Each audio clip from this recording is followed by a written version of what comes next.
নারায়ণং নমস্কৃত্য নরং চৈব নরোত্তমং দেবীং সরস্বতীং ব্যাসং ততো জয়মুদীরয়েৎ। মহাভারত আদি পর্ব। রাজপুত্রগণের অস্ত্র শিক্ষার পরীক্ষা। তবে কতদিন দ্রোণ বিদ্যা পরীক্ষিতে রচিয়া কাষ্ঠের পক্ষী রাখেন বৃক্ষেতে।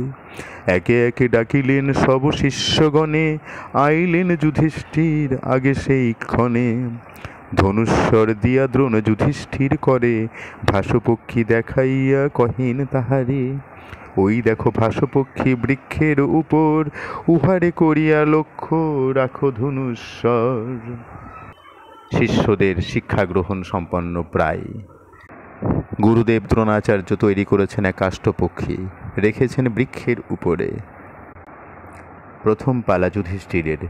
বলছে, যে ক্ষণে আমার আজ্ঞা হইবে বাহির, সেই ক্ষণে কাটিবা তুমি উহার শির। এত শুনি ধনুস্বর জুড়ি যুধিষ্ঠির, ভাসপক্ষী পানে দৃষ্টি করিলেন স্থির। ডাকিয়া বলেন দ্রোণ কুন্তীর কুমারে, কোন কোন জনে তুমি পাও দেখিবারে। আচ্ছা তুমি বলো তো, তুমি কাকে কাকে দেখতে পাচ্ছ? ধর্ম বলিলেন ভাস দেখি বৃক্ষপর, ভূমিতে তোমারে দেখি আর সহোদর। গাছ দেখতে পাচ্ছি, তাতে ভাস পক্ষী দেখতে পাচ্ছি, আর আশেপাশে আপনাকে দেখতে পাচ্ছি, আর সমস্ত ভাইদের দেখতে পাচ্ছি।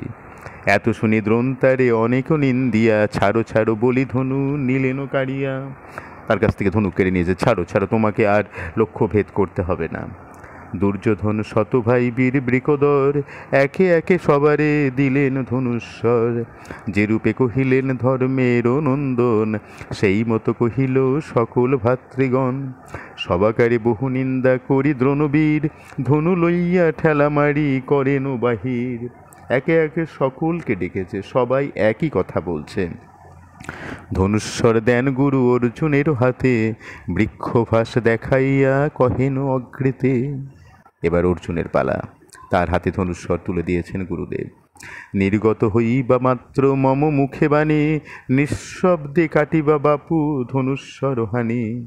গুরু বাক্য তখনই টানিয়া ধনুর গুণ, পক্ষী প্রতি দৃষ্টি করি রহিন অর্জুন। ঠিক সেই সময় ধনুর গুণ টেনে পক্ষীর দিকে দৃষ্টি দিয়ে রয়েছেন। কতক্ষণ থাকি দ্রোণ বলেন অর্জুনে, কোন কোন জন তুমি দেখো নয়নে। অর্জুনকেও আবার একই প্রশ্ন, তুমি কাকে কাকে দেখতে পাচ্ছ? অর্জুন বলেন, আমি অন্য নাহি দেখি, বৃক্ষ উপরেতে দেখি বারে বাই পাখি। আমি তো শুধু পাখিকেই দেখতে পাচ্ছি। হৃষ্ট হইয়া দ্রোণ পুনঃ বলেন বচন, কিরূপ ভাসের অঙ্গ কর নিরীক্ষণ। ভাসের অঙ্গটা কিরকম সেটা লক্ষ্য করো তো। অর্জুন বলেন, আর ভাস নাহি দেখি, কেবল দেখি যে মুন্ড সহ দুই আঁখি। আর তো ভাস দেখতে পাচ্ছি না, আমার চোখের সামনে শুধু পাখির মাথাটা আর তার দুটো চোখ। দ্রোণ বলিলেন, অগ্রে কাটো পক্ষী শির, না স্ফুরিতে গুরু বাক্য কাটে পার্থবীর। গুরুর মুখের কথা হতে না হতেই অর্জুন তার ধনুস্বর দিয়ে পাখির মাথা কেটে দিয়েছে। দ্রোণাচার্য নিরখিয়া হর্ষিত মন, আলিঙ্গিয়া পুনঃ পুনঃ করেন চুম্বন। প্রশংসা করেন দ্রোণ অর্জুনে অপার, দেখি চমৎকার হইল সকল কুমার। তবে একদিন দ্রোণ যান গঙ্গা স্নানে, সঙ্গেতে করিয়া লইলেন শিষ্যগণে। জলে নামিলেন গুরু শিষ্যগণ তটে, কুম্ভীর ধরিল তারে দশন বিকটে। দ্রোণাচার্য একদিন স্নান করতে গিয়েছেন সমস্ত শিষ্যদেরকে নিয়ে। জলে নেমেছেন, শিষ্যগণ তটেই আছে। দ্রোণাচার্য চিৎকার করছে যে তাকে কুমিরে ধরেছে। শক্তি সত্ত্বে মুক্ত নাহি হইয়া আপনে, ডাক দিয়া বলিলেন সব শিষ্যগণে।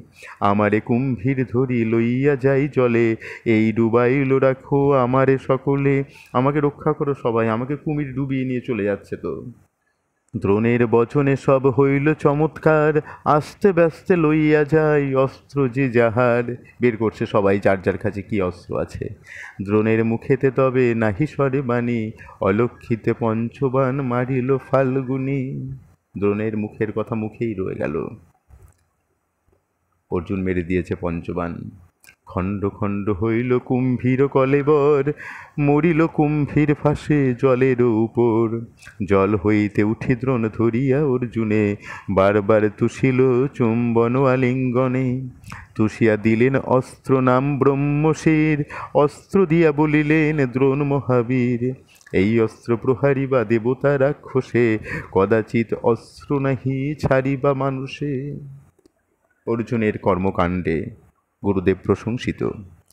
উঠে এলেন জল থেকে, আশীর্বাদ করলেন তাকে এবং তাকে ব্রহ্মশির নামক এক অস্ত্র দান করলেন।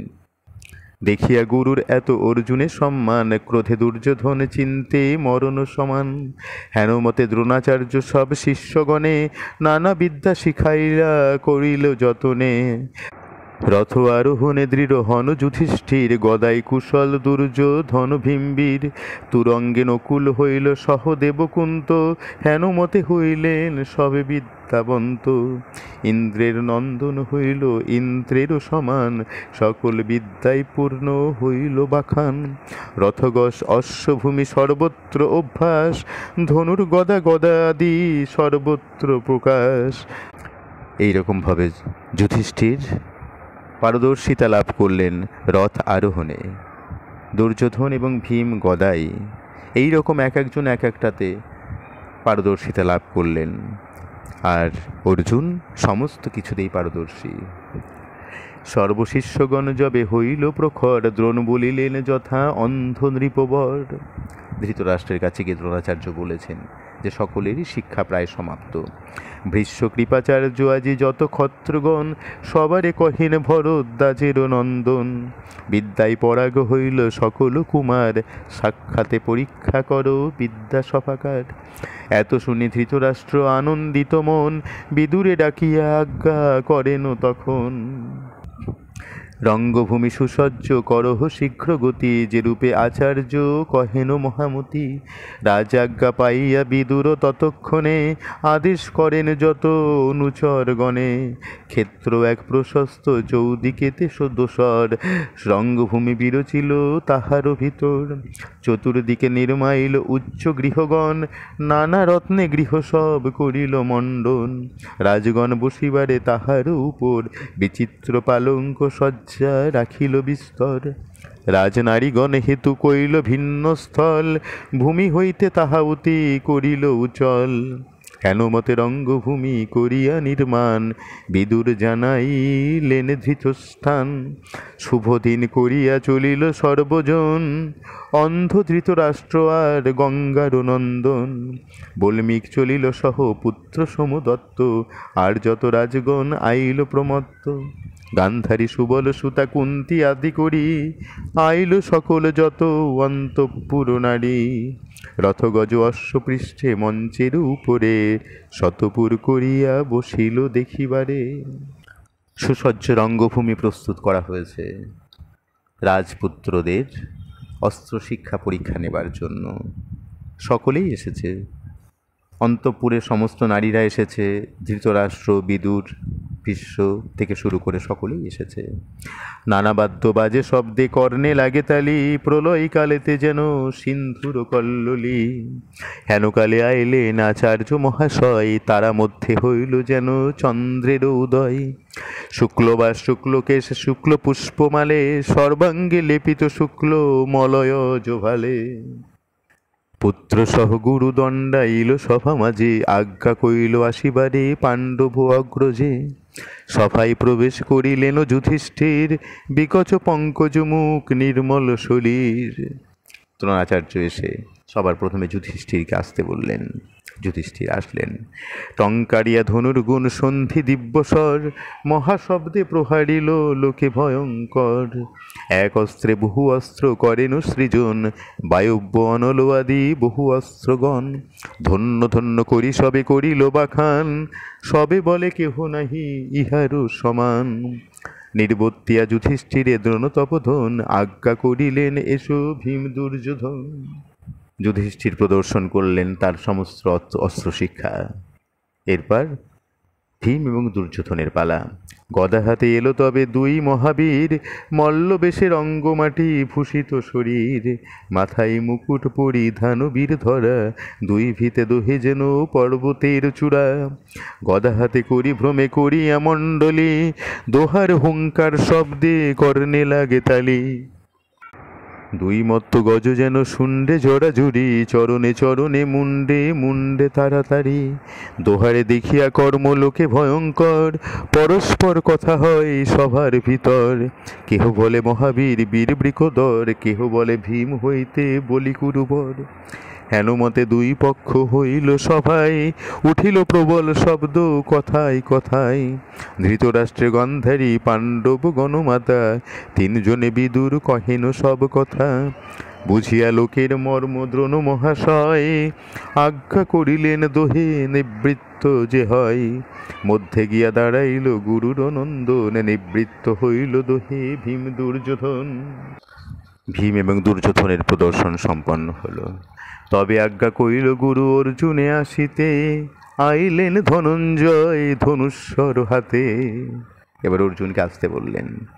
নবজলধর প্রায় অঙ্গেরও বরণ, পূর্ণ শশধর মুখে লাজিব লোচন।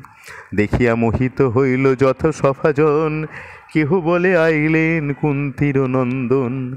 কেহ বলে পাণ্ডুপুত্র পাণ্ডব মধ্যম, কেহ বলে কুরুশ্রেষ্ঠ রিপুগণজম। বীর ধর্মশীল সাধু সর্বলোকে বলে, ইহা সম বীর্যবন্ত নাহি ভূমণ্ডলে। এই মত্ত কথাবার্তা হয় যে সভাতে, ধন্য ধন্য বলি শব্দ হইল আচম্বিতে। শব্দ শুনি ধৃতরাষ্ট্র বিদুরে পুছিল, কি হেতু এমন শব্দ সভাতে উঠিল। বিদুর বলেন রাজা আইল অর্জুন, সভাসদ সকলে প্রশংসে তার গুণ। ধৃতরাষ্ট্র শুনি প্রশংসিলেন বিস্তর, কুরু বংশে ভাগ্য মম এমত কুমার। ধন্য কুন্তি হেন পুত্র গর্ভে জন্মাইল, যাহার মহিমা যশ সভাতে পুরিল। কুন্তি দেবী শুনি আনন্দিত হইল মন, স্তন যুগে ঝরে দুগ্ধ সজল নয়ন। সবাই উপস্থিত হয়েছে অর্জুন, তার সেই নবজলধর অঙ্গের বরণ, তার সেই পূর্ণ শশধর মুখ রাজীব লোচন, এ সমস্ত কিছু থেকে মোহিত সবাই। সভার মধ্যে ধন্য ধন্য শব্দ উত্থিত হল। ধৃতরাষ্ট্র আদি কুন্তি দেবী সকলেই খুবই আনন্দিত। তবে পার্থ মহাবীর সভা মধ্যে গিয়া সভাতে করেন শব্দ ধনুটঙ্কারিয়া। মারিল অনল অস্ত্র হইল অনল, অগ্নি পরশিল গিয়া গগনমণ্ডল। দেখিয়া সকল লোক মানিল বিস্ময়, চতুর্দিকে দেখে সব হইল অগ্নিময়। জুড়িয়া বরুণ বান কুন্তীর কুমার, নির্বর্তিল অগ্নিবৃষ্টি বর্ষে জলাধার। বায়ু অস্ত্রে নিবারিল জল বলিশন, আকাশ অস্ত্রেতে বায়ু করেন বারণ। সন্ধিয়া পর্বত অস্ত্রে করি গিরিবর, পর্বত করেন চূর্ণ মারি বজ্রস্বর। ভূমি অস্ত্রে নির্মাণ করেন ভূমণ্ডল, সিন্ধু অস্ত্রে জলপূর্ণ করেন সকল। অন্তর্ধান অস্ত্র মারি লুকাইল নিজে, কোথায় আছেন কেহ নাহি পাই খুঁজে। কভু রথে ধনঞ্জয় কভু ভূমি পড়ে, বাদিয়াই বাজি যেন চোখে ধাঁধা ধরে। হেন মতে নানা বিদ্যা অর্জুন প্রকাশে, ধন্য ধন্য বলি সর্বল সভাসদ ভাসে। নির্বর্তিয়া সব বিদ্যা ইন্দ্রের নন্দন, বাহুস্ফোটে করিলেন বজ্রের নিচ্ছন। সেই শব্দে সবার কর্ণেতে লাগে তালি, গুরু আজ্ঞে রহিলেন করি কৃতাঞ্জলি। তার কিছু কিছু অস্ত্রের প্রদর্শন করলেন, সর্বশেষে গুরুর সামনে হাত জোড় করে দাঁড়িয়ে থাকলেন। মহাভারতের কথায় অমৃত অর্ণবে, পাঁচালী প্রবন্ধে কহে কাশিরাম দেবে। নমস্কার। আসছি আমরা পরবর্তী পর্বে অর্জুনের ধনুর্বদ শিক্ষা দর্শন করে কর্ণের রণস্থলে প্রবেশ। নমস্কার।